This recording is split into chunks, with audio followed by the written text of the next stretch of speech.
नमस्कार साथियों, आज मैं आप लोगों के लिए लोक प्रशासन जो 64वीं की परीक्षा होने वाली है उसके लिए कुछ संभावित क्वेश्चन लेकर के आया हूं। आप लोगों का मांग था कि गेस क्वेश्चन जो है वह दिया जाए, तो यह पहला भाग है। क्योंकि अब क्या है ना कि दो भागों में बांट करके जो प्रश्न तैयार किया जा रहा है, तो कुछ संभावित क्वेश्चन की संख्या जो है वह बढ़ जा रहा है। तो यह मैंने आप लोगों के लिए लाया है 16 क्वेश्चन, और फिर मैं इसका दूसरा भाग बनाऊंगा और उसमें भी कुछ क्वेश्चन जो है वह रहेगा। जैसे मान लीजिए कि पहले फर्स्ट पेपर और सेकंड पेपर पूछता था, तो उसी को आधार बना करके गेस जो है यहाँ पर किया गया है। साथियों, पहला क्वेश्चन यहाँ है, विकसित एवं विकासशील समाज में लोक प्रशासन की भूमिका का वर्णन कीजिए। काफी महत्वपूर्ण क्वेश्चन है इस बार के लिए। दूसरा है, लोक प्रशासन और निजी प्रशासन में समानता और असमानता का उल्लेख कीजिए। उसके बाद मैंने तीसरा क्वेश्चन लिखा है, F.W. टेलर के वैज्ञानिक प्रबंध सिद्धांत का आलोचनात्मक वर्णन कीजिए। आप तैयारी को अंतिम रूप दे रहे होंगे बीपीएससी की, और आप क्वेश्चन बैंक देखे होंगे, तो इसमें सिद्धांत से 2 प्रश्न हर बार पूछ दिया जाता है। 7 सिद्धांत है मुख्य रूप से, जिसमें 2 पूछा जाता है हमेशा, कभी कभी 3 भी पूछ दिया जाता है। तो इसलिए आसान हो जाता है, यहाँ पर प्रश्न नहीं छूटने की गुंजाइश रहती है, इसलिए मैंने इसको लिया है। चौथा है, वेबर के नौकरशाही सिद्धांत का मूल्यांकन कीजिए। वर्तमान में इसकी प्रासंगिकता क्या है, इसका भी निर्धारण कीजिए। उसके बाद 5 नंबर क्वेश्चन देखिए, अभिप्रेरण का अर्थ स्पष्ट करते हुए मास्लो, अब्राहम मास्लो पूरा नाम है इनका, मास्लो के आवश्यकता सोपान सिद्धांत पर प्रकाश डालिए। मानव की जो आवश्यकताएं होती है, एक जब पूरी होती है तो दूसरे की तरफ अग्रसर हो जाती है, और 5 प्रकार की आवश्यकता इन्होंने बतलाया है, तो उसी का यहाँ वर्णन करना है। इस साल के लिए यह भी काफी महत्वपूर्ण हो जाता है। 6 नंबर क्वेश्चन, आदर्श संगठन सिद्धांत। फेवल, हेनरी फेवल जो है गुलिक है, इसमें उर्विक का भी नाम आता है।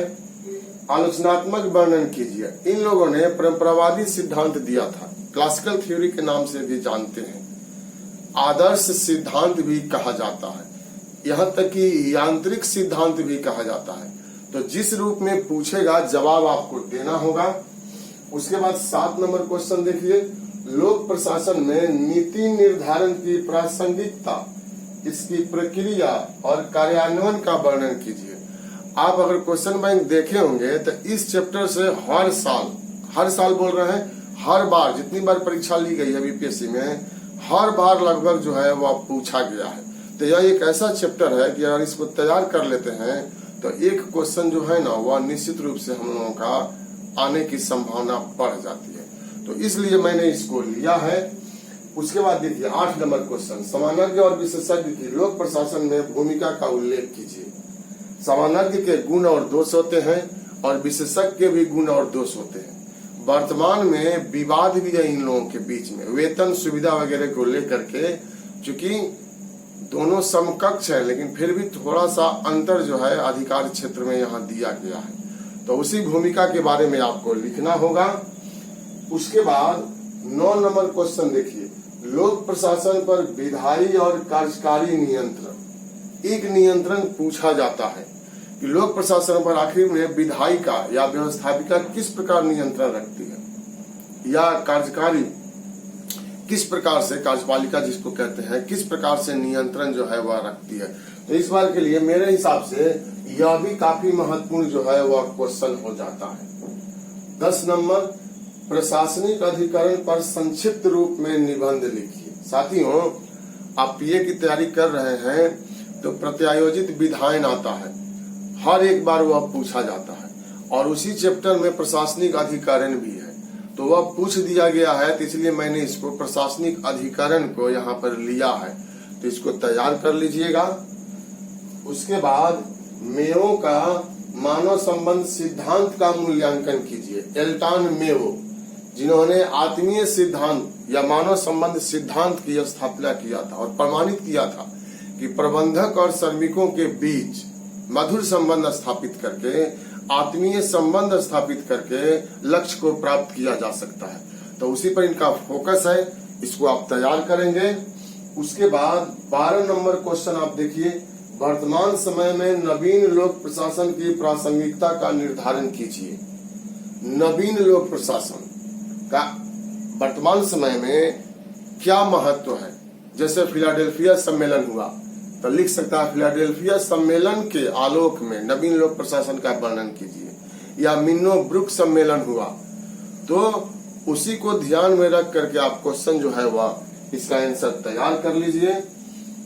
13 नंबर क्वेश्चन, बजट निर्माण प्रक्रिया किस प्रकार एक जटिल प्रक्रिया। हम आप जानते हैं कि भारत सरकार के द्वारा बजट का निर्माण किया जाता है। यह प्रक्रिया हम लोगों को देखने में लगता है कि वित्त मंत्री ने बजट को प्रस्तुत कर दिया, एक ही दिन में कुछ ही घंटों में खत्म हो गया, जबकि ऐसा नहीं है। सालों भर यह प्रक्रिया चलता है, तब जाकर के बजट का निर्माण होता है। तो किन किन प्रक्रियाओं से, चरणों से गुजर करके अंतिम रूप में बजट तैयार होता है, उसको आपको तैयार कर लेना है। 14 नंबर क्वेश्चन, लोक प्रशासन में मुख्यालय और क्षेत्रीय संबंधों की व्याख्या कीजिए। इस बार के लिए यह भी काफी महत्वपूर्ण मेरे हिसाब से क्वेश्चन जो है वह लग रहा है, तो वह आप तैयार कर सकते हैं। संचार, प्रशासन का रक्त कहा जाता है संचार को, तो ऐसे भी पूछ सकता है। लोक प्रशासन में संचार को रक्त कहा जाता है। समीक्षा कीजिए या संचार को परिभाषित करते हुए इसके प्रकारों का वर्णन कीजिए। वर्तमान समय में संचार व्यवस्था का प्रशासन में क्या योगदान है, तो इस कॉन्सेप्ट के आधार पर आप आंसर को तैयार कीजिएगा। उसके बाद टिप्पणी पूछा जाता है, तो मैंने यहाँ टिप्पणी लिख लिया है। समन्वय, सूत्रष्टा, यह फुल क्वेश्चन में भी पूछा जा सकता है। सूत्रष्टा, केंद्रीकरण और विकेंद्रीकरण, यह फुल क्वेश्चन में भी पूछा जा सकता है। पद सोपान, प्रत्यायोजन और आदेश की एकता, तो यह साथियों हम लोगों का संभावित क्वेश्चन है। एक तरह से पहले फर्स्ट पेपर जो होता था उसी के आधार पर मैंने तैयार किया है। तो 16 क्वेश्चन यहाँ है, 3 क्वेश्चन का जवाब देना होता है भाग 1 से। उसी तरह से 15-16 क्वेश्चन में एक और वीडियो लेकर के आऊंगा जिसमें आप अपना आंसर तैयार कर लीजिएगा और उसको भाग 2 के रूप में हम लोग देखेंगे। आप इसका स्क्रीनशॉट ले सकते हैं और इसी के अनुसार आप तैयारी कीजिए। मैं बार बार यह कहता हूं कि गेस जो है वह गेस होता है। सिलेबस तो पूरा पकड़ आपकी होनी चाहिए, लेकिन अंत समय में यह गेस ही पढ़ा जाता है। इसको ज्यादा से ज्यादा आत्मसात किया जाता है कि परीक्षा में जाएं तो हम निश्चित रूप से अच्छा करके आए। बहुत बहुत बधाई आप लोगों को, बहुत बहुत धन्यवाद। दूसरा वीडियो मैं बहुत ही जल्द लेकर के आऊंगा, क्योंकि समय का थोड़ा अभाव हो जा रहा है। फिर भी जैसे जैसे समय मिलता है मैं आप लोगों के लिए वीडियो लेकर के उपस्थित होता हूँ। बहुत बहुत धन्यवाद।